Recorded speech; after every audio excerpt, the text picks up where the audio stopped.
I want to ask you just quickly off the bat. Such a different digression between a monster movie such as Kong and Godzilla. Now we move to something a little bit more grounded. We move to somebody that's like, Bob Odenkirk and somebody who's nobody. So how do you find that transition, say, from a monster movie to something that could be like, I don't know, it's like based on the trailers, it was just all John Wickish. John Wickish, your average blue collar American dad kind of feel, but like to put a pun out there, nobody expected this movie to be as good as it was.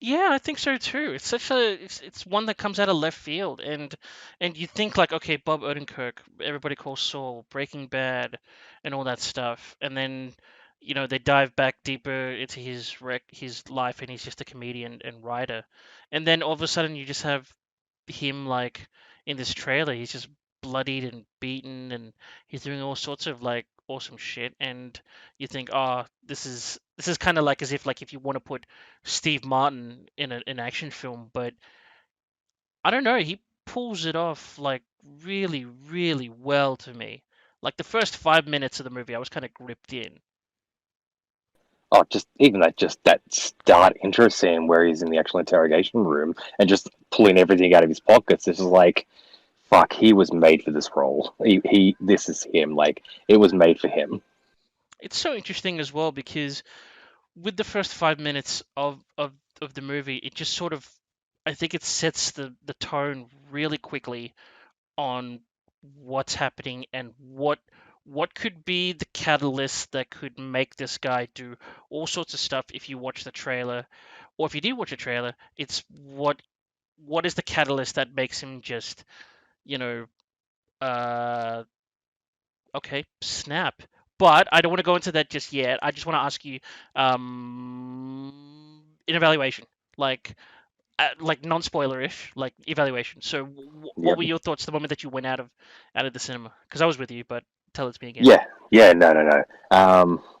As I said, like it's been such a long like you and I both said like you've got your skepticism about like the runtime of these movies being no more than 90 minutes and potential of not being able to deliver a good story in that amount of time, and it managed to do that. Like it didn't leave any sort of loopholes, no questions asked, and the last movie I watched where I actually felt that wrapped up of a story and didn't have any follow up was probably Upgrade.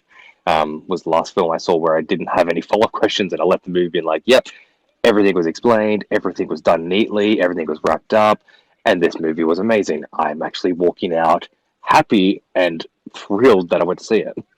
Yeah, because that you're right. That was my concern because most of the staples of movies that are at about 92 minutes, 95 minutes, it's not much, and it's just like, oh, it just goes by really quickly. This one for me, I didn't feel went by. It didn't go really quickly, but it just felt like you're right. It was just kind of like it was the right kind of thing to do in terms of setting the tone, the story, the the act one, act two, act three, and then just wraps it up to it kind of wraps it up to like it does feel as if like it's a nice ending, though I would not be surprised if it's just like, could there, I don't know, could there be a hintings of something something something, but I definitely would say that my reaction when I came out of the cinemas with you was just like, yeah, that was amazing. It was just amazing because for 95 minutes, it just felt as if they didn't waste a second, and they had their moments, and those moments were accentuated by, strangely enough, I don't think it was really accentuated by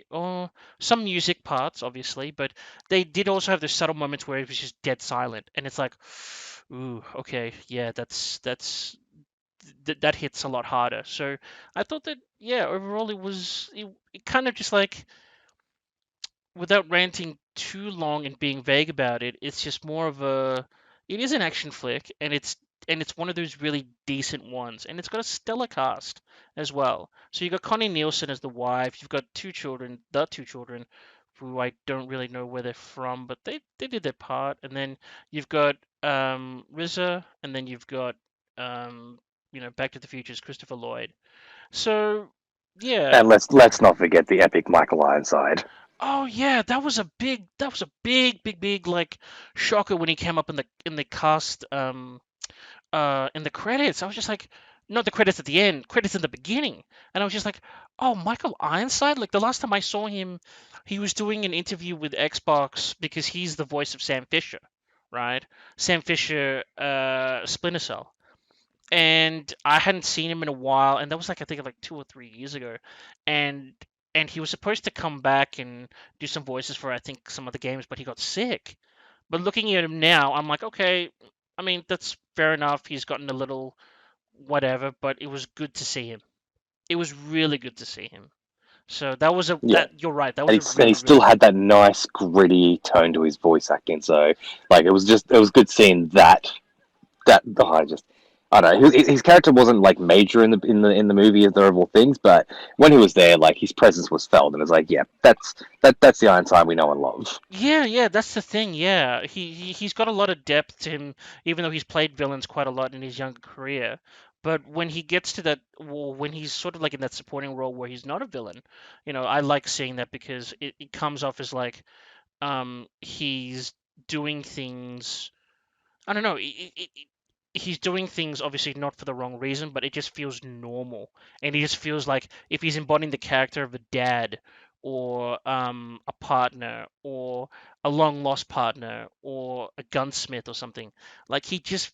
I don't know. It just feels right. I don't know, and he's just such a severely underrated actor. And I wish there was more roles, or I wish he just got a hell of a lot more roles than what he's been given his whole career. Because that voice is such a powerful voice he has, and that it's one that could stop the room. And I loved him in the Splinter Cell games, and I hated it when they changed his voice because I'm like, dude, it's Michael Ironside. I mean, shit, the name commands respect, Ironside. So I don't know. You're right. It was such a great, unexpected surprise, by the way. So yeah, thank you for pulling that up. But Oh gee, oh gee. all right. So just quickly before we go to spoiler territory, what was it that you thought um I should say out of to be vague and whatnot, out of five? We never discussed out of five.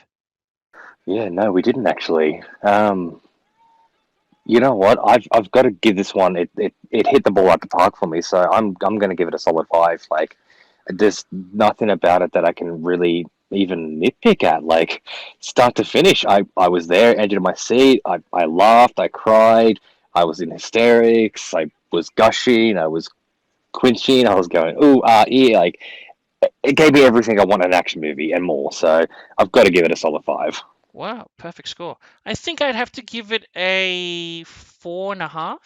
And the reason why my half is because it's just really small. But I'll say it later. Hopefully, remind me if I hopefully I don't forget. But 4.5 for me. So now we're going to go into spoiler territory. Yes, spoilers, spoilers. Let me just put that up there. Spoiler, spoiler, spoiler, Yeah, let me just spoiler, put that spoiler, up spoiler. there. Yeah. Okay. Okay. So we're done there.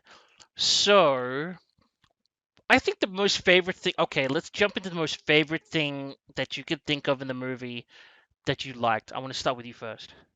Ah, Christopher Lloyd. Christopher Lloyd all the way. So That's unexpected. oh my So god. unexpected. So unexpected. Oh, Far away, literally. honestly, like it. I look. We all. The moment you think Christopher Lloyd, you go straight to Doc Brown. You go to Back to the Future. You go, the crazy wacky Doc. Like no part of you would ever in your lifetime think you're going to see an old guy in a chair that's going to put a shotgun point blank range at someone's stomach, fire, and then smile while doing it. Like he looked like he had the greatest time doing this movie, and I was living for it every second. I was just like, "Give me more Lloyd, this is him having a great time. He's up in age, but he's having a blast, and that I just loved it. It was really unexpected because I mean the last time that I sort of saw him in looking into older stuff was I remember he had a guest cameo in the TV series Chuck. And I've seen him in a couple of other things in terms of cameos, but haven't really followed his career too much, obviously because of Doc Brown and stuff. But yeah, it was just such a he was quite the show stealer. The first I think act one, the first act and a half, we'll say act one to half of two, he was largely like absent because you're just like, okay, he's apparently this FBI dad who's retired and he's in a nursing home, and that's about it. He just talks about things with his son, and then all of a sudden he just lights up the screen when things get, when you get into that climactic, act three, and then even just a little bit after the credits. So what a show stealer. And to think that I remember you saying, when we walked out, you're like, what did you say? You said something about shotguns. Yeah, no, I was just like, I get like, because the end scene, the big climatic ending, all the weapons Christopher Lloyd had were all purely shotguns. Like, there was no handguns, there was no semi-automatic, it was all just shotguns. And I think it's like, by my count, he had like three or four of them strapped over his shoulder.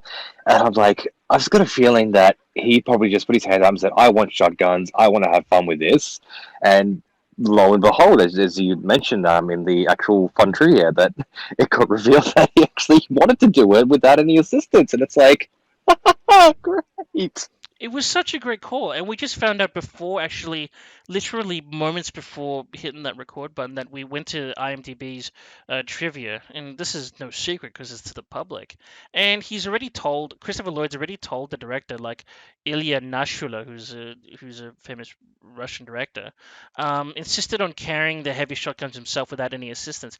Now that speaks really, really loudly because out of all Oh geez, out of all the stuff that I've heard, that I've seen Christopher Lloyd do, there's not a lot of movies, or even rarely have I seen him hold a gun, or even do any gunplay, or anything that has to do with like action or violence. Well, excluding Uncle Fester and the knife scenes and explosions there, but yes, no guns. See, there you go. So it's really rare to see, to see him with a gun, and him, just at the end there, or at the climax, just sort of, just having a lot of fun there, and just, booming everybody. So what a show stealer. The story though, I don't know if it was too predictable, but it was really funny how they tried to put the story in where, like we were saying, the first 5 minutes grip me because it's like this guy's going through like life as if like I think we go through like 2 weeks, 2 or 3 weeks or 4 weeks, and it's just the same shit. Keeps forgetting the garbage. Um, his wife says the same thing. His kids do their shit, and it's like what a and he's an auditor for a construction company or something, or a company that builds stuff like forklifts and whatever. So it's just mundane, and you kind of think like, okay, where is this going? And then, as I was saying before, like, what is the catalyst that sort of makes him snap? And we still don't even know. I think, what is it? It's like literally a good half of the movie, we still don't know how he got his skills or who he is. We get these really funny comedic bits where, like, shit happens, and his enemies want to try and get information on him, and they're like, "No, fuck it, I, you take it. I just here's all the information I got. I'm leaving. Just leave me alone." Like they just run away. And that's even like the funny thing. Like, you halfway through the movie, you still don't know what he does, and like he makes, he references it throughout the whole movie. He keeps saying, "I'm an auditor. I was an auditor." Like, there's a scene when they're in the kitchen and the son's having breakfast, being like, "Oh yeah, I've got to write up a family history report. I'm just going to write on you, Dad." And he's like, "Oh no, no, no, no. I'm just don't worry about it. I'm just an auditor.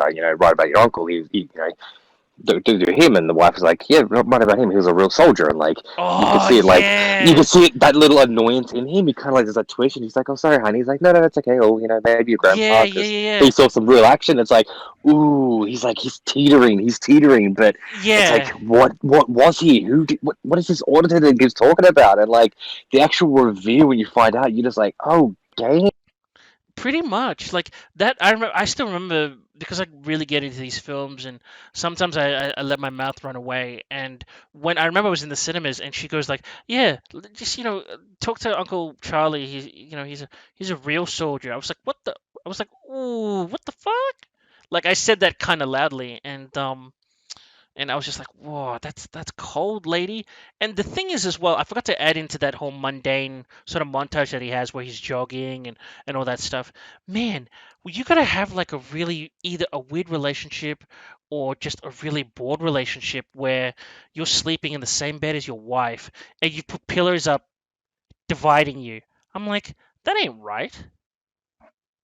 Oh yeah, there was something not right, and it gets touched on later on as well. And it's just like, oof, you knew something was not happy with him. Something was not his life. It was shit. Let's be fair. Like he was not in a good place. And I think really the events of the movie probably put him back to a place where he needed to be to actually get that perspective to actually start making changes, because he does do it later on in the film when he's talking with the wife, talking with the kids, and even talking with his in-laws and his family. Like you just see that change in where he's finally found that medium of who he was to who he is, and where he actually should line up on that, and actually just has that moment to actually bite back and be like, no, fuck you guys, this is how it's going to be. Just to be himself, yeah. So let's go to the part where I think it's literally the catalyst that just makes him snap. And I never use the term like, oh, the straw that broke the camel's back. I hate that fucking saying because it involves something dying.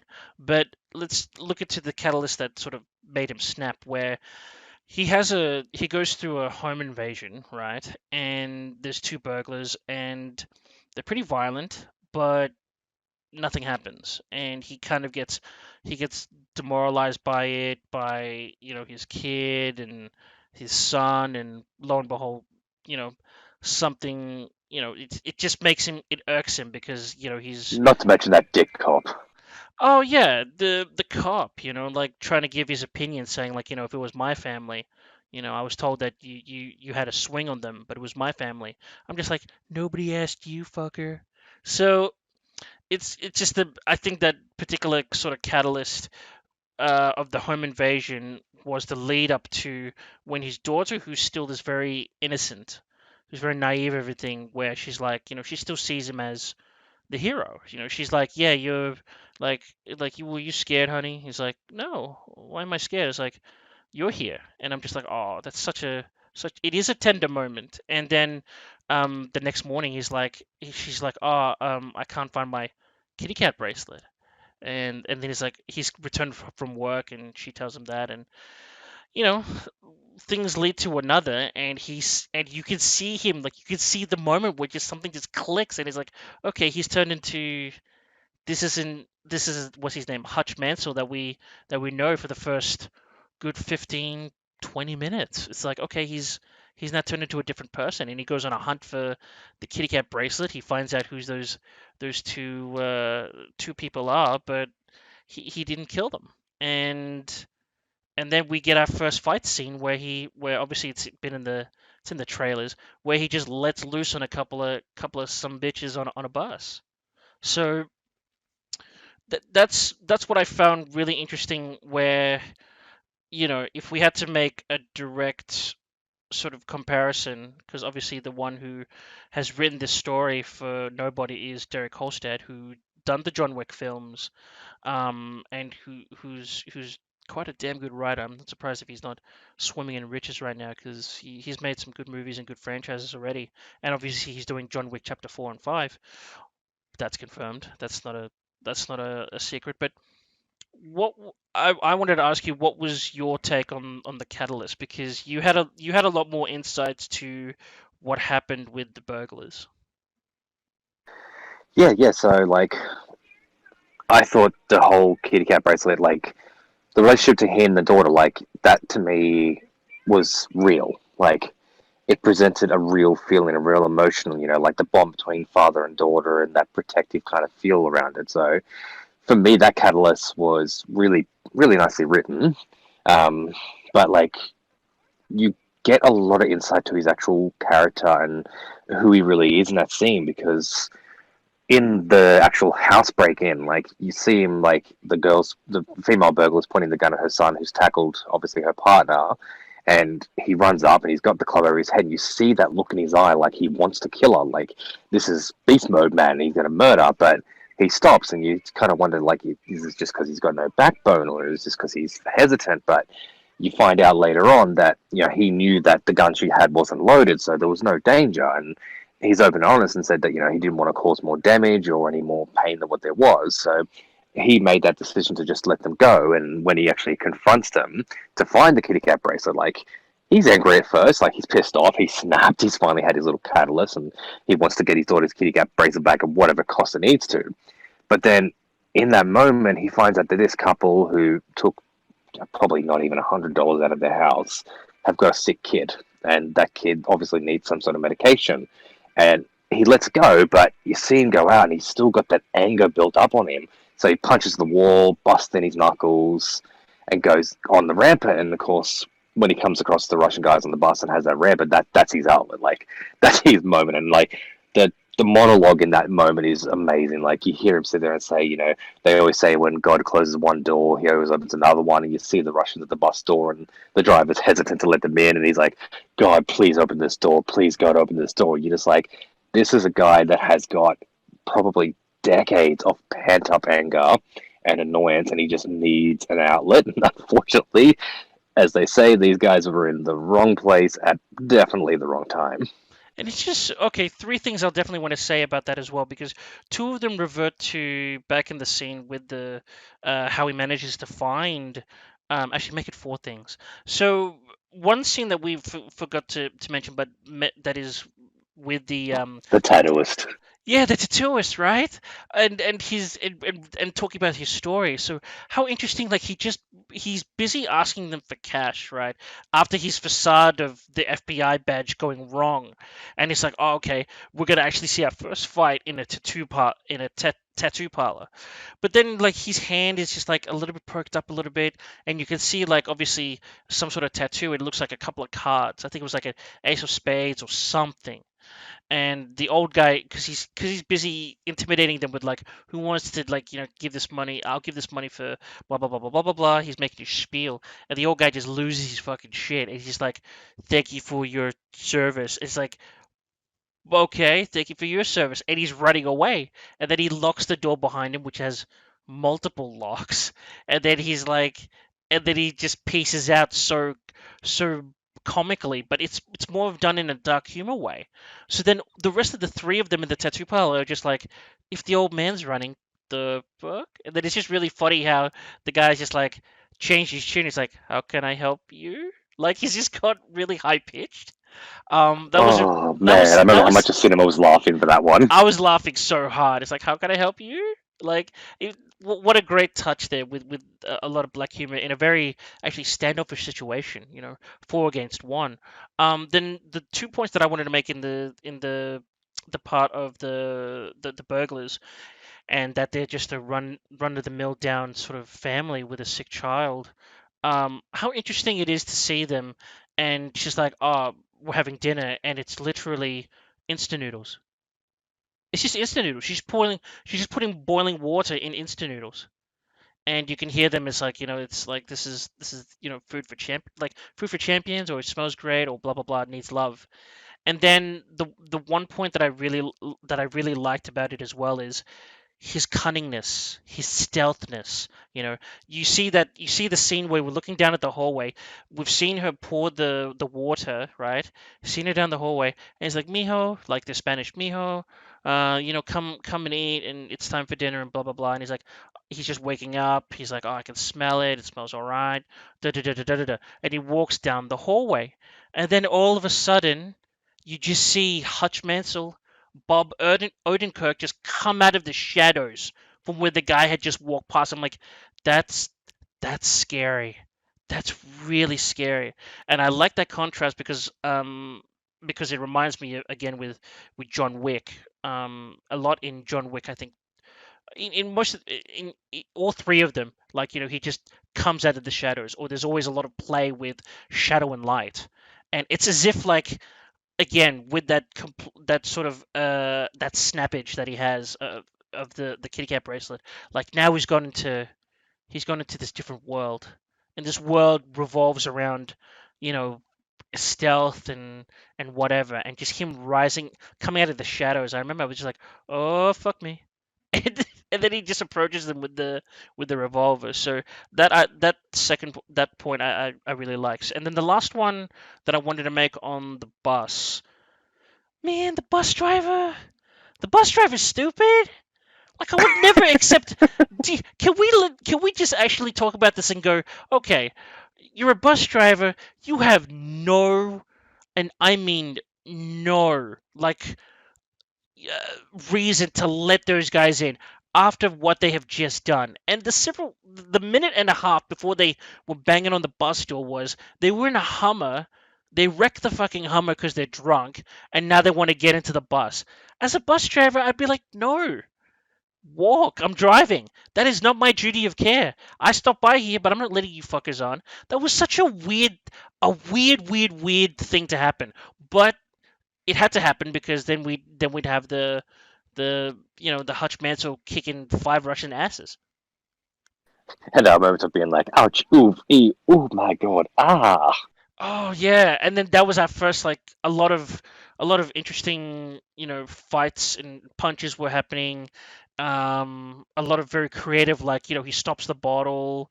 In reality though, most of the hits would have taken them out very quickly, but obviously this is a movie because he's using everything around him. He's using the bars for the bus, the handlebars, the requesting the stop string, ding ding ding ding ding ding ding ding, request stop, request stop, request stop. And then eventually, he takes down this guy and breaks his windpipe, but the guy's gonna suffocate, and he just cuts open his throat and puts a straw in and lets him breathe. And then things get real because then we're just like, okay, this is a bus stop, so he's just beaten up 5 what we think is Russian people, and now what's going to happen? And then we get introduced to our villain, who is rather charismatic. Very, very charismatic. Oh man, what was his name again? Shit. God, he was a great actor. What was it? You think his name was No, it's Julian? Julian. Julian. Julian, yeah, yeah, yeah. So he's a well-known actor, obviously overseas and whatnot, because now we deal with motherfucking Russians. Like, oh god, Russians. Go figure. Just like again, kind of just like John Wick with motherfucking Russians. So then we see this guy who's in charge of an Oshpelisk. Yeah, And the Oblak. Oblak, sorry, Oblak. Okay, and then we just find out that he's not just some you know, playboy. He's taking care of the Russian mob's money and stuff like that. So, what an interesting thing as well. Like one of the surprising moments I think, and we're definitely going to reveal this, is that he finds out that out of the people that Hutch Mansell has beaten up, it's his son. That sorry, his son, brother, his No, brother. brother. Brother, Yeah, that he clearly doesn't like, but out of the code of whatever, it's just like, okay, we gotta find this fucking guy, and and how funny it is it's in the hospital and just so unexpected, and this is I gotta give it away because it's fucking hilarious. He just picks up a chair and we're just like, that's cool, what's he gonna do with that? And he visits the guys that Hutch Mansell has put in the hospital, and he just fucking throws a chair at one of the guys who's sleeping. He's trying to recover and it hits him square on the head. Like it's so unexpected. oh, so unexpected, but my god, what an effect. What an effect! And I don't think that was a CG chair either. I think he just like, I think he like in real life was like, if this is gonna hit me in the head, I'd like an extra 10 thou. Like if I'm a stuntman, I'd like some compensation for this because this is going to hurt. Oh, without doubt, there's like like I'd watch the movie 3, 4 more times just to watch that scene to see if there was any chance of CGI because that looked like a legitimate hit. A legitimate hit, and just the way to hit him, like you just walk him out of his sleep, and it's just this sharp pain in his face. I'm like, that's gonna hurt. That's a decent sized chair that he threw at him at his face. So that was so surprising. And then I think the rest of the story just goes where it's now to tale of revenge, very much like you've blah blah blah. This is my brother, and then blah blah blah. Interestingly enough, we find out more of the story of Hutch Mansell as we keep going along in certain instances. I can't be bothered really talking about all of them because even though it's a spoiler review, it's like God, it's just so much more better if you see it. We can Yep, explain agreed. it, but you just gotta see it. And what? But the one thing that we will talk about is from what I gathered, and this is from me. I'm gonna ask you, but from what I gathered, he's literally he's kind of like the cleanup guy for like the CIA or the military. Oh, the military, sorry. He's like a cleanup guy. Like if nobody wants he how do I explain it? He just fucking I kills guess, people and that's it. yeah. I think uh, like the way he words it, and it's not going to like reveal like the spoilers of him chatting about it, but the ultimate sum up he gives is that He's an he auditor. was he's an auditor, and Like the he's the fuck one does that that goes mean? in when they don't want to arrest maids, but they want something shut down. He's the guy that goes in. It's like okay, and That's like so vague. it's so vague, but like as you said, like one of the great reveals was like when they're digging up information on him, they call someone in the CIA, blackmail them through That like was so funny. sex things, and like he goes in, finds out, and you find out like the only thing is like Operation Nobody, but it's all redacted, and she prints out all the papers, she just runs into Yuli and just throws it on the ground, and he's like, "I quit." Here's everything, and she's out of there. Yeah, yeah, Even just they're terrified. they were terrified. And it's like what did this guy like it's almost as if like he again and it's like he's kind of like the boogeyman. He's essentially like I don't want to say it is, but it kind of feels like it is. Yeah, no, Obviously, I think Boogeyman's a great reference. I can't help it. I mean, it just because obviously for those who do their research, they all know that Derek Kolstad is the writer, and we just talked about it like 20 minutes ago. But the fact of the matter is, like with the action scenes that they put out for for this movie, for Atomic Blonde with Charlize Theron, and then for the John Wick franchise, it's like it's hard not to compare them because it's it's a character that did a lot of things that were bad and you want to compartmentalize it away, live a normal life, whatever. It's I think this is what I said to you when I came out of the film. This would be John Wick if his wife didn't die and he had a family.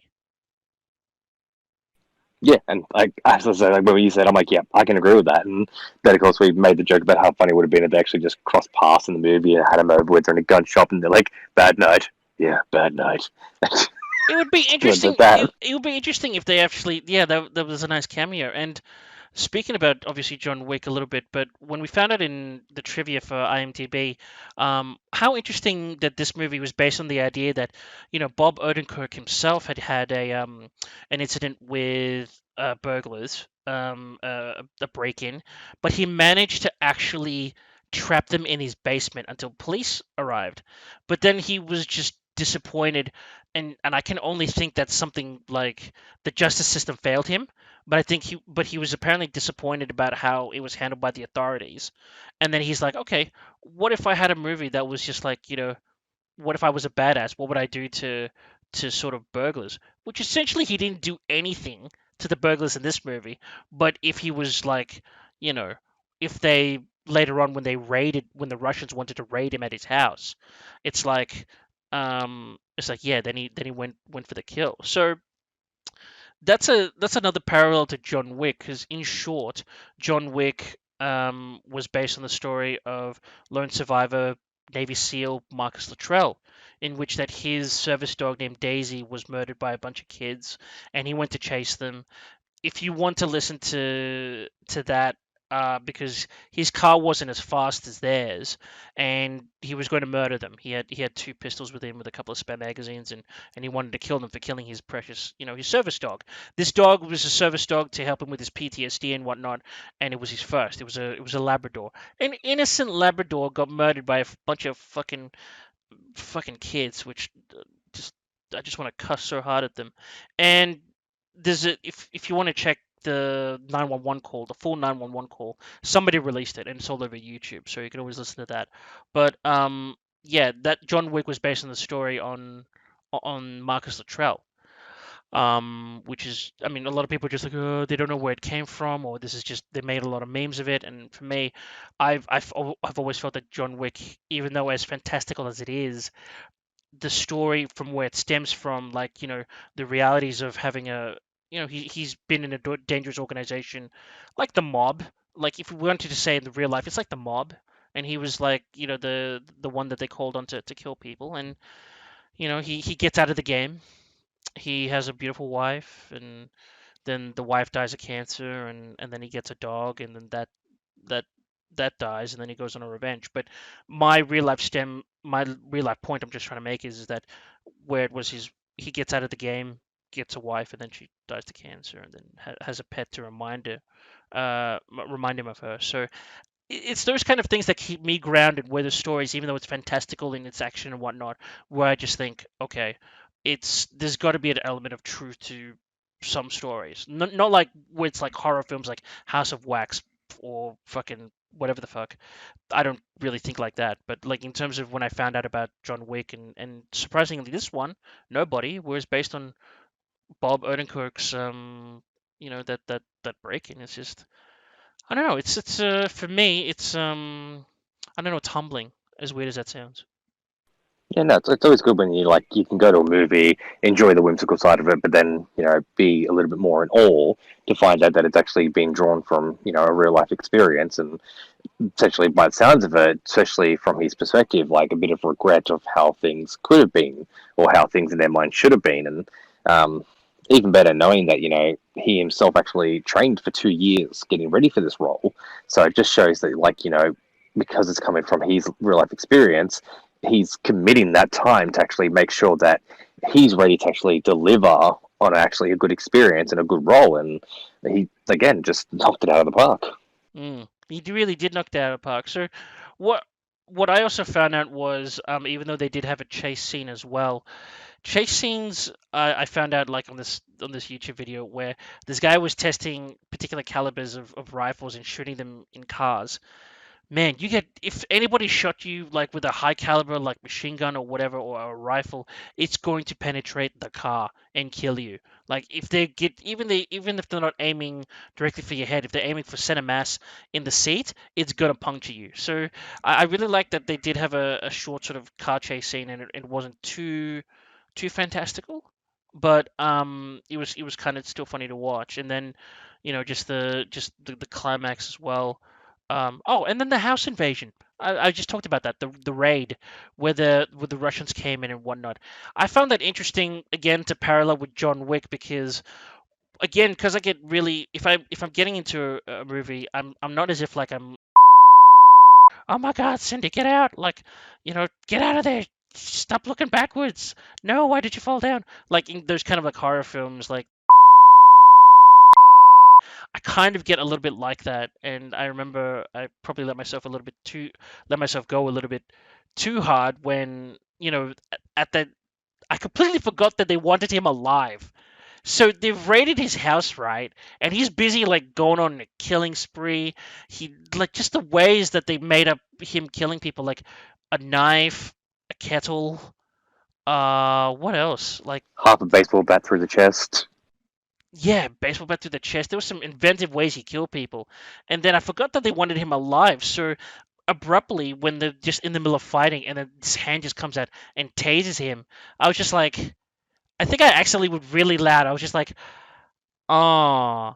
And then everybody just Oh laughed in the no, cinema. it was a much more enthusiastic all than that, and you literally lit the cinema up. I was great because you got tasered and you're just like, oh, Yeah, and then yeah. everyone lost their shit behind us. So we're just like, oh, they loved it. You were a star for a moment there. I didn't mean to, but it was just my general reaction to it, because I completely forgot that they wanted him alive, and B, I thought he was gonna have his John Wick moment and just completely fuck everybody up.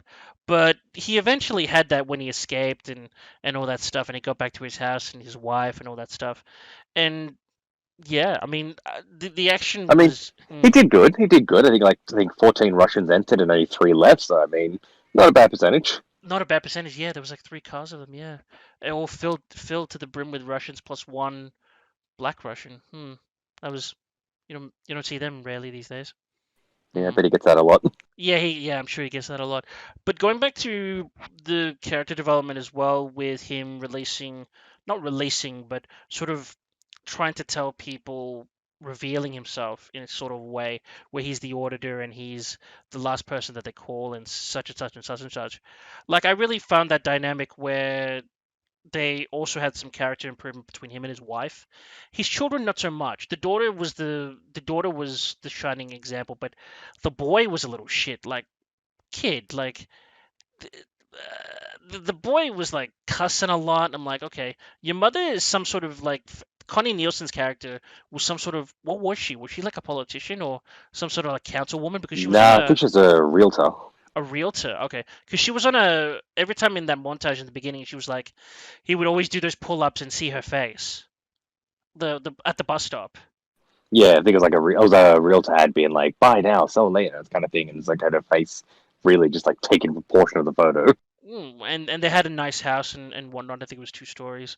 Um, so that connection or that it wasn't too much of a character development. Like it wasn't like I don't know, like groundbreaking or like whatever, but it was some sort of development between them where there was he comes back and he's got a lot of bruises and whatnot, I think from the first one. And he plants a seed in her mind saying like, oh, where were we? Like how were we used to be and stuff like that. And I think that relates to a lot of people in terms of who are couples and stuff where, if you've been with your significant other for like a good amount of years and then it's like the spark's sort of gone or the spark is still there, but it's not to the point where you're going for a divorce or anything. It's just more to the point where you're just sort of moving. I don't know. You just move a little. You just drift away, and you're concentrating on your own thing or doing whatever. And I like that they had that sort of development where the divider in the bed first started like disappearing, and then actually I wanted to ask you this question, but I forgot to ask you. Do you think she knows what he does? What he did? Because based on Yeah, because that scene and the way she like sewed him up, she has to. because She based on has to. yeah because based on that interaction, it's like he was saying like, oh, how we were where we like how we used to be. And I don't know if he used the word wild, I can't remember, but it just felt as if like both of them were like wild back in the day. Like he was just like this invincible, like, yeah, I'll kill for the good of the country and blah blah blah. And she must have been like some sort of hotshot realtor, like a good looking. I mean, it's Connie Nielsen, like a hotshot realtor, and they were just like living it up. Like, do you think that she knows? Oh, there's no way she doesn't know. I mean, look at the way she glued up his knife wound. Like that's a woman who knows how to glue up a knife wound. Like Yeah, she has to. She has to. because I was thinking that as well. I'm just like, wait, you glued up the knife wound. Are you not using stitches? But she must be like, okay, this is the best way to do it.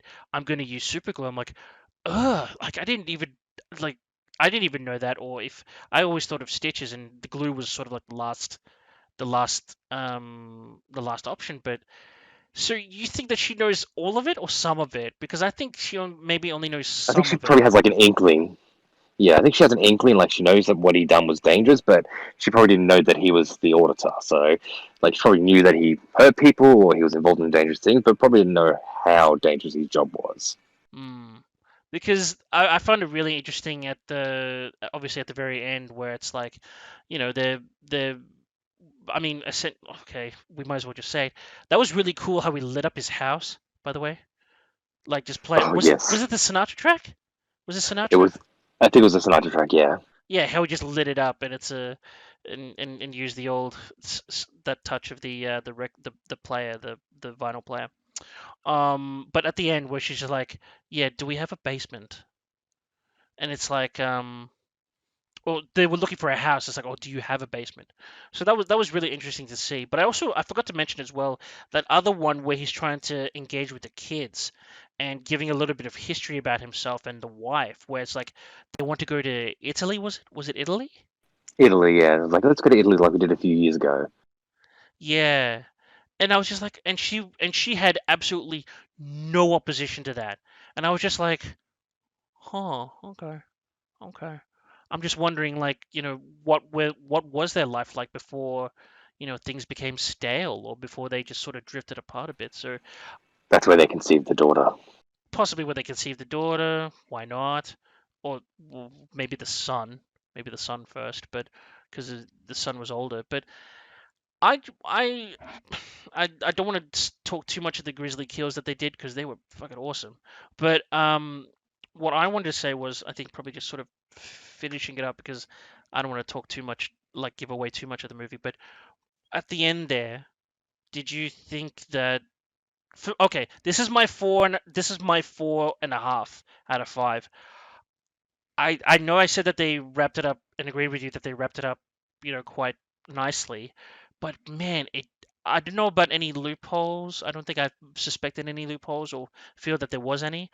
I think more the 4.5 is I think they have to go with a second one. I mean, I would love for them to explore sort of a second one. It kind of feels like because it's like it's kind of feels like True Lies, right?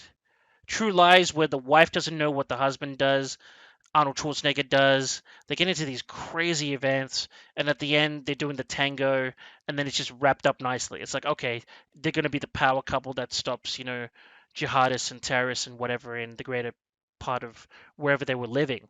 But this one, I felt as if like I'm kind of wishing that they make a second one. Yeah, like they definitely did leave the window open for it, because like I don't think it's so. I don't think so that you say a that little because bit of a window, like not a mm, huge one, but the opportunity's there if they wanted to. But I don't know. Like I wouldn't say no to a sequel, but at the same time, like I feel like it's a really well done kind of like one and done movie. a Like standalone. I like a good standalone. Like I can enjoy it and all that, and I'm happily have it and sit there. Like it's definitely going to go in the collection, like hands down. But I don't know. Like I'd be non really wouldn't be fussed either way. Even if they wanted to just go with this like sort of like a sequel prequel kind of thing and just like lead up to what he was and what really made him change his mind, but like or just follow on afterwards and go with the whole True Lies, like the True Lies idea. I'd be up for either one, but I mean, I if I was going to make a suggestion for it, I'd say definitely get the same writing team because they've obviously done a really great job. So I wouldn't mind either way, but I'm happy with the standalone. I kind of concur with that as well, but it's still a 4.5 because I guess with a lot of people these days, like if something is good, why not make a sequel? But at the same time, it's like, what if something is this good? Leave it alone. Like to me, I don't think in this day and age, or even back in the day when I saw True Lies, which was way back in '95 or '98, sorry, when I was older. '95 I was like 6 or 4. True Lies I don't think needed a sequel at all. Like they just James Cameron just wrapped it up and that's it. No sequel needed. So I can see that. I mean, I want the sequel. That's why I'm giving it 4.5. But if it is a standalone, I'm happy with that decision too. Because I think you're right. I think they did wrap it up in a sense that it's just like okay, they just need to find a new house, and they've literally killed the greater part of the Russian mob in wherever they were living. Like seriously, they killed a lot of people there, and that yeah, just damn. As that Poor wonderful little Yulian. interaction, as that like wonderful interaction when you brought a lot of shotguns, you brought a lot of Russians. He brought a lot of Russians. Just yeah, and poor Yulian, some bitch. Ooh. What a way to go. I'm not even going to talk about it because that was just one of the coolest things that I've seen in a while. So Yeah, definitely one of my um, favorite kills lately. oof, damn, so inventive too. Um, but yeah, I don't know. But what I do think actually in real life is, could Bob Odenkirk be actiony? Dark humor action, I'm definitely going to put him down for because he's got the grit, but like he puts that nice little dark humor twist on there. So if you're going to keep him going with actiony, you've got to have the dark humor in there because it blends beautifully with him. Maybe it's a bit too late as well because completely forgot the guy's almost 60. The guy's pushing 60, and I'm just like, eh, maybe he's too old for it. But then again, you got like freaking Keanu Reeves, right? And he's like freaking 50. They're both. Keanu Reeves 56, he's 58. And then we've got Charlize There you go. Theron, who was trained by the same people, and Derek Hosted. Oh, she's 45, but actually she doesn't count. She's still young. So the older guys, it's like, dang, like could they really pull it off, or does Odenkirk maybe have another one in him? Hey, look, if Christopher Lloyd can whip out four or five shotguns in a scene at his age, I think Odenkirk can do it. Well, okay, but he didn't have to do any of that hands-on stuff. Hey, he still did his part well. I'll have to, yeah, yeah. Mm, I got no words. He's such a show stealer.